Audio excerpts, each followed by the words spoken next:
देख रहे हैं जी संगम। मैं हूं आपके साथ निहारिका महेश्वरी। सबसे पहले आपके क्षेत्र की खबरों में बात कानपुर की कर लेते हैं, जहां गंगा नदी में डूबने से 2 लोगों की मौत की खबरें आ रही हैं। घटना यहां के कोयना थाना इलाके की है। बताया जा रहा है कि दोनों बच्चे गंगा में नहाने गए थे। इसी दौरान उनके साथ यह हादसा हुआ, वो नदी में डूब गए हैं। मोहम्मद उजैर जी मीडिया संवाददाता हमारे साथ जुड़ गए हैं। कब का यह पूरा मामला है? बच्चों को बचाने के प्रयास किस तेजी से आगे चल रहे हैं? देखिए निहारिका, मैं आपको बता दूं कि ये 5 बच्चे थे। ये सब दोस्त थे आपस में और इनकी उम्र 12 से 15 साल की थी। ये अपने माँ बाप से छुपकर यहाँ गंगा नदी में नहाने आए थे और ये नहा रहे थे, तभी ये डूबने लगे। तो वहीं पे एक गोताखोर निसार था, जिसने जब इनको डूबता हुआ देखा तो जल्दी से वो कूदा और उसने बचाने का प्रयास किया, जिसमें उसने 3 लोगों को तो बचा लिया, लेकिन 2 लोगों को नहीं बचा पाया है, जिसमें एक अजय 12 साल का और नितिन 14 साल का है, जिसकी मौत हो गई है। पुलिस मौके पे आ चुकी है और इन बच्चों को जो शवों को अपने कब्जे में लेके पोस्टमार्टम के लिए भेज रही है और जो बच्चे बच गए हैं उनसे पूछताछ कर रही है। निहारिका, धन्यवाद जानकारी देने के लिए। और अगली खबर का रुख करते हैं। उन्नाव में 7 साल की बच्ची से रेप के मामले में आरोपी बस कंडक्टर गौतम की गिरफ्तारी कर ली गई है। इसको शहर कोतवाली पुलिस ने कानपुर से गिरफ्तार किया है। इससे पहले आरोपी लगातार पुलिस को चकमा देता रहा, अपनी लोकेशन बदलता रहा, लेकिन सर्विलांस की मदद से पुलिस ने इसे आखिरकार धर दबोचा। दरअसल कल न्यू एरा पब्लिक स्कूल में बच्ची के साथ बलात्कार हुआ था। गंभीर हालत में उसे कानपुर के हेलिट में भर्ती कराया गया था। इस मामले में स्कूल प्रशासन की लापरवाही सामने आई है। स्कूल के पास कंडक्टर का कोई रिकॉर्ड नहीं। बताया ये भी जा रहा है कि आरोपी कंडक्टर ने इस बच्ची को बहाने से बस में बिठाया, दुष्कर्म किया, उसकी हालत बिगड़ी और आरोपी उसे फेंक कर फरार हो गया। जनपद के कोतवाली अंतर्गत एक अभियोग पंजीकृत हुआ था, जिसमें आरोपी को गिरफ्तार कर लिया गया है और इसमें हम एनएसए भी प्रसारित कर रहे हैं और हम कोशिश करेंगे कि इस पर एनएसए आए और जितनी भी दंडात्मक कठोर कार्रवाई की जा सके उतनी पुलिस के द्वारा की जाएगी। सर, इनके पापा उनको धमकी दे रहे थे कि तुमको मारेंगे और उनको जानते नहीं हो, ये है वो है। क्यों मारेंगे तुमको? वो लड़ाई जो हुई थी। शाहजहांपुर में महिलाओं को निर्वस्त्र घुमाने का मामला तूल पकड़ता जा रहा है। आज बरेली के कमिश्नर और डीआईजी ने हरेवा गांव का दौरा किया। इस दौरान डीआईजी ने कहा कि मामले की जांच हो रही है और इस मामले में जो भी दोषी पाए जाएंगे उनके खिलाफ कड़ी कार्रवाई होगी। इससे पहले इस मामले में 5वें आरोपी को आज गिरफ्तार कर लिया गया। 4 आरोपियों की गिरफ्तारी पहले हो चुकी थी। पुलिस आरोपियों के घर की महिलाओं के खिलाफ भी कार्रवाई करने की तैयारी में है।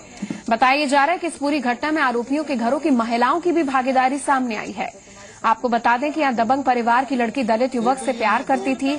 इसी मामले में जब महिलाओं ने युवक की मदद की तो लड़की ने परिजनों, जो लड़की के परिजन थे, उन्होंने पहले तो महिलाओं को पीटा और फिर उन्हें निर्वस्त्र कर पूरे गांव में घुमाया।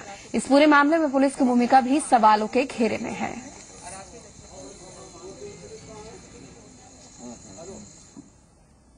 आगे बढ़ते हैं। फतेहपुर में छेड़छाड़ का विरोध करने पर 2 लोगों की हत्या के बाद स्थानीय लोगों में काफी गुस्सा है। गुस्साए लोगों ने हंगामा किया है और एक टेलर की दुकान को आग लगा दिया है। भीड़ को काबू करने के लिए लाठियां पुलिस को भांजनी पड़ी, जिसमें एक युवक घायल हो गया है। मौके में पुलिस फोर्स और पीएसी तैनात है। दुकानें बंद करा दी गई हैं। आपको बता दें कि छेड़छाड़ का विरोध करने पर शोएब नाम के शख्स ने आज 2 लोगों को गोली मारी। इसमें कोटेदार की जिला अस्पताल में मृत्यु हो गई, जबकि कोटेदार की भाई की हालत गंभीर है, उसे कानपुर रेफर कर दिया गया है। घटना सदर कोतवाली क्षेत्र के पनी मोहल्ला की है। आरोपी शोएब पीड़ित परिवार के मोहल्ले में रहता था। आरोपी युवक मृतक कोटेदार की भांजियों को अक्सर छेड़ा करता था। इसका उन्होंने विरोध किया। इससे नाराज शोएब ने अपने साथी के साथ वो घर में आया और घुसकर 2 लोगों को गोली मार दी। चीज में लड़ाई हुई थी, उसकी वजह से गोली मारी। अभी हम ठीक से हमें खुद नहीं पता है कहाँ पे मारी गोली? यहाँ पास अंदर मारी है। अचानक एक लोग आए और भैया मेरे छोटे वाले मामा बाहर बैठे थे, उनको गोली दे मार दिया। और एक मामा मेरे अंदर दुकान में काम कर रहे थे, उनको भी वो निकल के आए गोली की आवाज सुन के, तो उनको भी अंदर वो निकल के आए, उनको भी मार दिया। किसने मार दिया? यही राजा की लड़का शोएब ने। इसमें अभियुक्तों की जो शोएब है और दूसरा अभियुक्त जो विकास है, इनके नातेदारी रिश्तेदारी में मौके से फरार है। इनके जितने भी इनके रिलेशन हैं, इनके रिश्तेदारियां हैं, वहां पर दबिश दी जा रही है। 4-5 टीमें हमारी लगी हुई हैं इनकी गिरफ्तारी के लिए। खबरों में आगे बढ़ते हैं। पीलीभीत के गजरौला थाने की पुलिस ने 14 साल से फरार हत्या के आरोपी को हरियाणा के पंचकुला से गिरफ्तार किया है। तरसेम सिंह लाल 2000 में हत्या के आरोप में जेल गया था, लेकिन फर्जी जमानत का आदेश दाखिल कर वो बाहर आ गया। अदालत को जब इस बात की जानकारी हुई तो पीलीभीत के सदर कोतवाली में उसके खिलाफ 420 समेत कई गंभीर धाराओं के विभिन्न केस दर्ज किया गया। उस वक्त से तरसेम फरार है। बाद में आरोपी ने खुद को मरा साबित कर दिया, लेकिन अब असलियत सामने आई है तो पुलिस ने उस पर 5000 का इनाम घोषित कर दिया है। तरसेम सिंह को मरा साबित करने में पत्नी ने अहम भूमिका निभाई थी। 2 ट्रक चालकों के आपसी विवाद में एक की हत्या हो गई। तरसेम की पत्नी ने मृतक की शिनाख्त अपने पति के रूप में की और पोस्टमार्टम के बाद घरवालों ने अंतिम संस्कार भी कर दिया। तरसेम उसके घरवालों को लगा था कि पुलिस उसे मरा जान लेगी, लेकिन पंजाब के जिस ट्रक चालक की मौत हुई उसके परिजन उसे खोजते हुए पीलीभीत आ गए। इसके बाद मामले का खुलासा हुआ और पुलिस ने तरसेम को हरियाणा के पंचकुला से गिरफ्तार किया। लगातार फरार चल रहा था। इसकी गिरफ्तारी पर इनाम भी घोषित था। थाना गजरौला के प्रभारी निरीक्षक को सूचना मिली थी कि ये पंचकुला हरियाणा में रह रहा है और विश्वसनीय सूचना जानकर इन्होंने खुद जाके वहां प्रयास किया और अभियुक्त की गिरफ्तारी वहां किया इन्होंने और आज उसे ले जाकर न्यायालय में प्रस्तुत कर रहे हैं। दिल्ली के न्यू राजेंद्र नगर में हुए बागपत के मनोज वशिष्ठ एनकाउंटर मामले में दिल्ली पुलिस बागपत पहुंच गई है, जहां दिल्ली पुलिस बागपत कोतवाली में मनोज वशिष्ठ के खिलाफ 2007 में दर्ज हुए केस की जांच कर रही है। दरअसल रिकॉर्ड में मनोज वशिष्ठ के पिता के नाम की जगह किसी और का नाम दर्ज है, इसलिए पुलिस इसकी जांच में जुटी है। वहीं बागपत पुलिस अधिकारियों ने कहा कि दिल्ली पुलिस जो भी सहयोग मांगेगी वो किया जाएगा। मनोज वशिष्ठ ग्राम पौला थाना बागपत के क्षेत्र का रहने वाला है, जो वर्तमान में दिल्ली में रह रहा था। इसकी पत्नी जिला पंचायत सदस्य भी है, प्रियंका वशिष्ठ है। कल शाम को जानकारी हुई इसका दिल्ली में इनकाउंटर हो गया है। थाना रिकॉर्ड में देखा गया 2007 में 420 का मुकदमा पंजीकृत है, लेकिन इसकी नाम तो मनोज वशिष्ठ है, लेकिन पिता के नाम में कुछ गड़बड़ी नजर आ रही, उसकी जांच हम कर रहे हैं। कानपुर आईजी जोन आशुतोष पांडे ने गुमशुदा बच्चों की तलाश संबंधी दिशा निर्देश की जानकारी न होने पर कर्नलगंज थाने के एसओ दीवान और एक सिपाही को गिरफ्तार किया है। बच्चों की गुमशुदगी के मामलों में पुलिस कार्रवाई को डीजीपी की ओर से जारी सर्कुलर वो दोबारा जारी किया जा रहा है। अप्रैल 2013 में तत्कालीन डीजीपी ने सर्कुलर जारी किया था। इसके तहत गुमशुदगी की सूचना आने पर पुलिस को तुरंत केस दर्ज कर कार्रवाई करनी होती है, लेकिन कई पुलिसकर्मियों को अब तक इस बारे में कोई जानकारी मिली नहीं। कोई लापरवाही होगी तो थानाध्यक्ष और संबंधित हेड मोहरर इसमें नपेंगे, उन पर कार्रवाई होगी, क्योंकि उन्हीं की सबसे बड़ी जिम्मेदारी है। स्पेशल जुवेनाइल पुलिस यूनिट है जो एसएसपी ऑफिस में रहती है, इसके पास त्वरित सूचना जाएगी और वो उस पर जो हमारा वेबसाइट है www.trackthemissingchild.com और इसके अलावा जो चैनल्स हैं, जो न्यूज़पेपर्स हैं, ताकि सभी लोग हरकत में आए और बच्चे को हम पता कर सकें। साथ केंद्र सरकार के निर्देश पर उत्तराखंड सरकार ने योग गुरु रामदेव की पतंजलि दिव्य फार्मेसी की विवादित दवा पुत्र जीवक बीज और पुत्र जीवक शिवलिंग सीड पर जांच बिठा दी है। उत्तराखंड के मुख्यमंत्री हरीश रावत ने कहा कि उन्होंने जांच के पत्र पर अपनी सहमति दे दी है।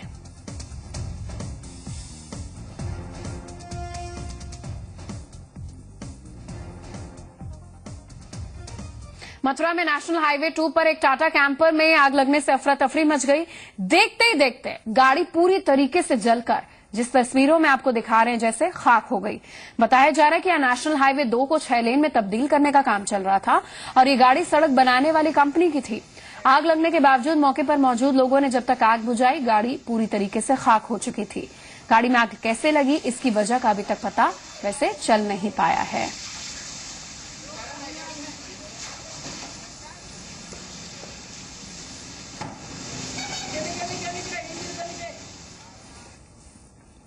शाहजहांपुर में आज बड़ा ट्रेन हादसा टल गया है। बरेली से लखनऊ की तरफ जा रही मालगाड़ी अचानक 2 हिस्सों में बंट गई है। आधी ट्रेन रेलवे स्टेशन पहुंच गई, जबकि आधी ट्रेन 3 किलोमीटर पहले ही छूट गई है। वक्त रहते एक्सप्रेस ट्रेन को कुछ दूरी पर रोक दिया गया, नहीं तो बड़ा हादसा हो सकता था। इस दौरान 1 घंटे तक डाउन लाइन पर यातायात पूरी तरीके से ठप हुआ। मालगाड़ी में कोयला लदा हुआ था। हैरानी की बात यह कि करीब दर्जन भर डिब्बे मालगाड़ी से अलग हो गए और 3 किलोमीटर तक ड्राइवर को इसकी भनक नहीं है। मालगाड़ी के पीछे किसान एक्सप्रेस आ रही थी, लेकिन वक्त रहते उसे रोक लिया गया। करीब घंटे भर यातायात प्रभावित रहा है। बाद में दूसरे इंजन को लाकर बाकी डिब्बों को स्टेशन पर ले जाया गया और ट्रेन रवाना कर दी गई। कपड़ा टूट गया इसका। फिर पार्टी 2 पार्ट हुए, आधी ट्रेन। आधी गई है आगे, अब इंजन आ रहा है, दूसरी लेके जाएगा, जुड़ नहीं पाएगी ना, कपड़ा टूट गया। अच्छा, तो टाइम लग सकता है इसमें। हाँ 15-20 मिनट तो लग ही जाएंगे। अच्छा, क्या आगे स्टेशन वगैरह को सूचित कर दिया गया है? सबको सूचित कर दिया तुरंत ही। ट्रैफिक जाम हो गया, 1 वे का। हाँ 1 वे तो हो गया। आज यूपी बोर्ड के 10वीं के परीक्षा के नतीजे आउट हो गए। एक बार फिर लड़कियों ने बाजी मारी है। दरअसल इस बार 10वीं की परीक्षा में 83.73% छात्रों को सफलता मिली, जिसमें लड़कियों का एवरेज प्रतिशत 88.34 है, लड़कों का 79.73 है। 12वीं में इस बार 88.83% परीक्षार्थी पास हुए, जिसमें लड़कियां 92.16%, जबकि 85.91% लड़के इंटर की परीक्षा में पास हुए। इंटरमीडिएट में इस बार लड़कियों का उत्तीर्ण प्रतिशत लड़कों के मुकाबले 6.25% ज्यादा है। इस बार बस्ती के सर्वेश वर्मा ने 10वीं की परीक्षा में टॉप स्थान हासिल किया। वहीं 12वीं में लखनऊ की ज्योति ने पूरे राज्य में पहला स्थान हासिल किया। इंटरमीडिएट में टॉप करने वाली ज्योति राठौर से बात की जी मीडिया संवाददाता अमिता पारुल ने। यूपी बोर्ड इंटरमीडिएट में लखनऊ की ज्योति राठौर ने टॉप किया है। ज्योति के 97.2% मार्क्स आए हैं और इस तरह से देखा जाए तो हमारे साथ ज्योति है, अभी उसी से बात कर लेते हैं। ज्योति, कितनी तैयारी आपने की थी और अब रिजल्ट आ गया है, टॉप किया है? बहुत तैयारी की थी इसके लिए मैंने पहले से ही, और जितनी उम्मीद थी उससे ज्यादा ही मिले, और बहुत सपोर्ट किया टीचर्स ने और पेरेंट्स ने और जितने भी बड़े भाई बहन थे उन्होंने। सब्जेक्ट्स आपके क्या क्या थे और जब एग्जाम दे रही थी तो ये था मन में कि टॉप करना है, सोचा था या पहले से ही सोच के आते थे कि कुछ भी हो करना सब है, छोड़ना कुछ नहीं। और स्पीड बना के सबसे पहले तो यही रखना है, स्पीड बना के पेपर टाइम करते समय। मेहनत कितनी आपकी तरफ से थी? बहुत घंटे, कुछ समय ही निकालते थे अलग कामों के लिए और सारा समय। आजकल लोग कोचिंग के पीछे भाग रहे हैं, क्या आपने कोई कोचिंग की थी या खुद से तैयारी की? सब दीदी है तो उनसे टिप्स कभी कभी बीच में चले आते थे टिप्स लेने के लिए, किस तरह से अगर किसी में कंफ्यूजन होती थी किसी सब्जेक्ट में भी किसी भी तरह की तो बताती है इस तरह से या ऐसे पढ़ो। किस तरह से अलग तरीके से आपने तैयारी की थी, क्योंकि सबसे ज्यादा नंबर लाना बड़ी बात है। अलग तरीके से जैसे कि जो कॉपी के नोट्स हैं, बुक्स के नोट्स हैं, जो इम्पोर्टेंट नोट्स हैं उन्हें अलग से लेकर कुछ स्टेप अलग पेज में लिखकर स्टेपलर करके अलग रख लो। जैसे एग्जाम टाइम में जो इम्पोर्टेंट नोट्स हैं अगर टाइम नहीं है तो फिर उन्हीं को देख के चले जाओ। इस तरह से जिस तरह से इतने अच्छे नंबर आए आपके, बहुत से स्टूडेंट्स हैं जो आपकी तरफ देख रहे हैं, आपसे प्रेरणा लेना चाहते हैं, आपकी तरह नंबर लाना चाहते हैं, उनके लिए क्या कहेंगी, किस तरह से पढ़ाई करनी चाहिए? जैसे स्कूल में जो भी आज कराया गया उसे घर पे जाके जरूर पढ़ो और अपने बाकी समय में मतलब अगर बोर्ड है तो बाकी समय में समय कम दो, मतलब बाकी कार्यों में जैसे टीवी देखना और खेलना। खेलो मना, मतलब खेलने में कोई मना ही नहीं, लेकिन इतना मत खेलो कि पढ़ाई के लिए टाइम ना मिले, ज्यादा समय पढ़ाई को। तो ज्योति ने बहुत ज्यादा मेहनत की थी, सारा समय अपनी पढ़ाई में दिया था और शायद वही मेहनत है कि अब रंग लाई है और सबसे ज्यादा अंक पाकर ज्योति यूपी टॉप कर चुकी है। कैमरामैन जयप्रकाश उपाध्याय के साथ अमिता पारुल, जी मीडिया, लखनऊ। प्राउड पेरेंट्स है ज्योति राठौर के माता पिता और बेटी की सफलता से काफी खुश हैं। बहुत खुश है, बहुत खुश है। अब इतनी मेहनत बिटिया ने की, ऊपर ने पूरा उसको फल दिया। हम पढ़े लिखे नहीं मैडम, हम आज से 8वां पास, उसके बाद दुकान में लग गए, काम धंधा में लग गए। अब बिटिया को पढ़ाएंगे, जहाँ तक पढ़ेंगे वहाँ तक पढ़ाएंगे। बहुत अच्छा महसूस हो रहा है, खुशी का ठिकाना नहीं है। इतनी खुशी हो रही है कि मेरे आंसू भी गिरे, खुशी के आंसू गिरे। नहीं पढ़ा तो मेरी नंद ने भी जो है एमए करा है, पढ़ाई तो थी लेकिन किसी टॉप नहीं करी। यूपी बोर्ड के हाई स्कूल और इंटरमीडिएट परीक्षा में गोरखपुर में लड़कियों ने बाजी मारी है। महाराणा प्रताप बालिका इंटर कॉलेज की छात्रा को हाई स्कूल परीक्षा में सबसे ज्यादा नंबर मिले हैं। इंटर कॉलेज के कंप्यूटर लैब में रिजल्ट देखने की व्यवस्था हुई है। रिजल्ट देखने के बाद छात्राओं ने एक दूसरे को बधाइयां दी, गले मिलकर खुशियों का इजहार किया। रिजल्ट को लेकर छात्राओं के बीच में काफी उत्साह मिला देखने को। इस बार मोबाइल पर भी खूब रिजल्ट देखा गया है। साइबर कैफे पर भीड़ लेकर नहीं दिखी, मोबाइल स्मार्टफोन के जरिए रिजल्ट देख लिया गया।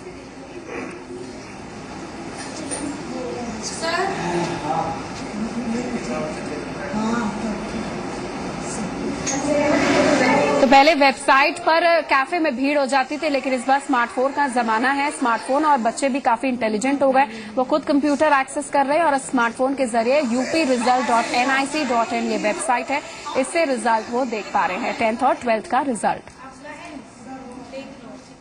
इटावा की छात्रा हनी ने हाईस्कूल परीक्षा में पूरे प्रदेश में दूसरा स्थान प्राप्त किया है। अर्चना मेमोरियल की छात्रा हनी को 580 नंबर मिले 600 में। हनी ने ये सफलता बिना किसी ट्यूशन के हासिल की। उनके पापा छत्तीसगढ़ के एक प्राइवेट कंपनी में हैं। इटावा में अपनी मां दादा दादी के साथ रहकर उसने पढ़ाई की। हनी की इस कामयाबी से उनके घर विद्यालय के लोग काफी खुश हैं। लोकसभा चुनाव जीतने के बाद पिछले साल आज ही के दिन नरेंद्र मोदी वाराणसी पहुंचे थे। चुनाव जीतने के बाद जनता का धन्यवाद देने के साथ साथ उन्होंने वाराणसी के कायाकल्प का भी वायदा किया था। अब 1 साल हो गया है। वाराणसी के हालात बता रहे हमारे संवाददाता अमित। बनारस से बतौर सांसद नरेंद्र मोदी जब चुनाव जीतकर लोकसभा पहुंचे थे तो उन्होंने बनारस को लेकर एक स्ट्रेटेजी बनाई थी। बनारस को लेकर उन्होंने एक विस्तृत योजना बनाई थी जिसको काशी योजना के नाम से भी जानते हैं। इस काशी योजना में गंगा, बुनकर, टूरिज्म और हेरिटेज ये मोटे तौर पर इस पर काम करने की एक योजना बनी थी।